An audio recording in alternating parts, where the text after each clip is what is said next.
பிரதமர் ரணில் விக்ரமசிங்கே ஊடகவியலாளர்கள் மற்றும் ஊடக நிறுவனங்களுக்கு நேற்று விடுத்த அச்சுறுத்தலை தாம் வன்மையாக கண்டிப்பதாக சுதந்திர ஊடக இயக்கம் தெரிவிக்கின்றது. இலங்கையின் பத்திரிகையாளர்கள் சங்கத்திற்கும் பத்திரிகைகளுக்கும் எலக்ட்ரானியல் ஊடகங்களுக்கும் அந்த ஊடகங்களில் பணியாற்றும் சில ஊடகவியலாளர்களுக்கும் அவர்களின் பெயர்களை குறிப்பிட்டு பிரதமர் ரணில் விக்ரமசிங்கே நேற்று பாராளுமன்றத்தில் குற்றம் சுமத்தியமை தொடர்பில் அதிருப்தி அடைவதாக சுதந்திர ஊடக இயக்கம் சுட்டிக்காட்டியுள்ளது.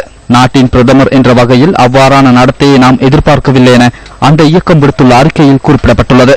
ஊடக பயன்பாடு தொடர்பில் சிக்கல் நிலைமை இருக்குமாயின் அதனை ஊடக சமூகத்துடன் கலந்துரையாடி தீர்த்துக் கொண்டிருக்க வேண்டும் எனவும் சுதந்திர ஊடக இயக்கம் தெரிவித்துள்ளது. அதற்கு பதிலாக செய்தி ஆசிரியர்கள் சங்கத்தை, ஊடக நிறுவனங்களை அல்லது ஊடகவியலாளர்களை சாடி பேசுவது பாரிய அச்சுறுத்தல் எனவும் சுதந்திர ஊடக இயக்கம் குறிப்பிட்டுள்ளது.